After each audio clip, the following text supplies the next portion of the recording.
Welcome back to the Den, everyone. It's Tuesday, January 27th, 2026, and you're listening to the TigerDen podcast. I'm your host, Tiger, and I am fueled by about 3 shots of espresso and the smell of fresh cedar this morning. We've got a packed show for you today. And I'm Alex, the guy who usually has more questions than sawdust in my pockets. Tiger, I saw the blog post this morning. Basics Week is officially here, and the tool deals are looking, well, dangerous for my bank account. Ha ha ha. Yeah, my wallet is definitely hiding in the sofa cushions right now. But honestly, Alex, there is no better time to buy than right now. We're tracking some massive tool roundups and Prime Day level deals. But before we get into the shiny new toys, I want to talk about why we're doing Basics Week. You know, I learned this the hard way, but you can have a $40,000 shop. And if you can't cut a square shoulder on a tenon, the tools won't save you. That's interesting. So what you're saying is, we're getting caught up in the gear when we should be focusing on the craft. Exactly. We're going back to the 4 common woodworking joints every maker should know, the building blocks. We're talking butt joints, miters, lap joints, and the king of them all, the mortise and tenon. If you master those 4, you can build practically anything from a birdhouse to a dining table. Wait, can you explain that more? Why just those 4? I feel like I see people doing these crazy dovetails and sliding joints on Instagram all the time. Are those just extra? They're great and they have their place, but they're variations on a theme. Here's a pro tip. Focus on the lap joint first. It's essentially just removing half the thickness from 2 pieces of wood so they sit flush. It's incredibly strong because of the surface area for glue. People jump straight to dovetails because they look cool, but a well-executed lap joint is an underrated workhorse. Okay, that makes sense. It's like learning the scales before you try to play a guitar solo. But speaking of the tools to get those joints done, you've been tracking these live deals. I saw the Works Pegasus table on the list for $100. Is that actually worth it, or is it just a glorified card table? Oh, the Pegasus is legit. I've used one in a small garage setup, and the beauty of it is the integrated clamping system. It's a 2-in-1, so it folds from a sawhorse into a work table. For $109, if you're working in a tight space or you need a portable station for outfeed, it's a steal. And what about that jet drill press? $512 sounds like a lot for someone just starting out. It is an investment, definitely. But here's the thing, and I learned this the hard way. Cheap drill presses have quill slop. That's when the spindle wobbles just a tiny bit. It doesn't seem like much until you're trying to drill a hole for a dowel and nothing lines up. That 12-inch jet is a benchtop model, but it's prosumer grade. It's for the person who's tired of their holes being 2 degrees off. Quill slop. I'm adding that to my dictionary of things to avoid. Trust me, it's the enemy of precision.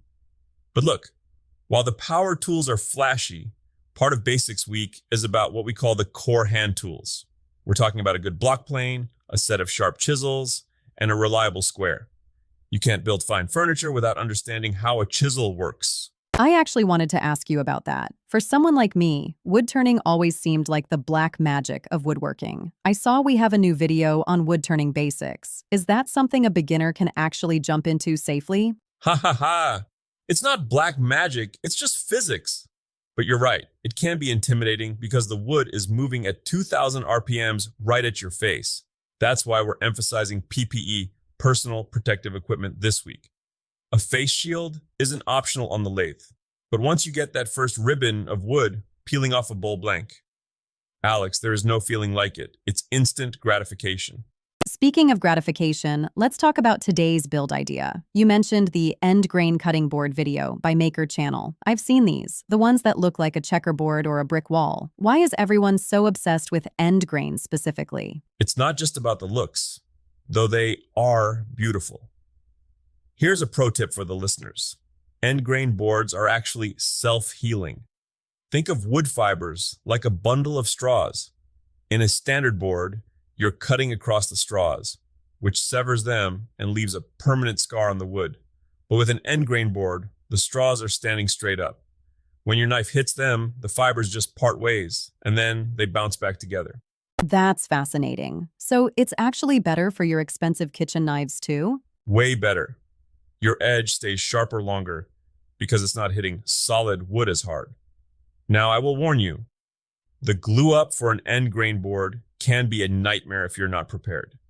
You're basically doing two different glue ups. You glue strips, cut them into cross sections, flip them, and glue them again. It requires a lot of clamps. If you snag some of those clamp deals we posted, this is the perfect project to test them out. It sounds like a lot of sanding, though. Am I right? You are so right. It is so much sanding. But Maker Channel describes the process as relaxing. And honestly, it is. There's something meditative about taking a rough, blocky assembly of wood and sanding it down until it feels like silk. Plus, once you hit it with that first coat of mineral oil and the grain pops, that's the chef's kiss moment of woodworking. I love that. It's like a rite of passage for makers. It really is. And it's a great way to use up your hardwood scraps. Don't throw away those 2-inch offcuts of walnut or cherry. Throw them in a bin, and when you have enough, make a cutting board. Okay, so we've got Basics Week in full swing. We've got tools on sale from Bosch and Jet, and we're all going to go out and make cutting boards. What's the Tiger special advice for someone sitting in their garage right now, feeling overwhelmed by all these options? Great question. If you're feeling overwhelmed, ignore the $500 drill press. Pick one task.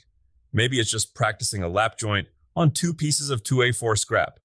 Or maybe it's just organizing your PPE so you actually want to wear it. The basics aren't a chore. They're the foundation that makes the hard stuff easy later on. Well said. I think I might start with the not cutting my fingers off basic and go check my safety glasses for scratches. Proper maintenance is part of the craft, Alex. All right, folks, that's a wrap for today's Daily Digest. If you want the links to those prime deals we mentioned, the works table, the jet drill press, or the full list of woodworking joints, head over to the blog post. And don't forget to join the den. We want to see those project photos. If you're working on a cutting board or just finally organize your sandpaper, tag us on social media or post it in the forum. I personally check those photos every night, and I love seeing what you guys are building. Stay sharp, everyone. And keep making. We'll see you tomorrow.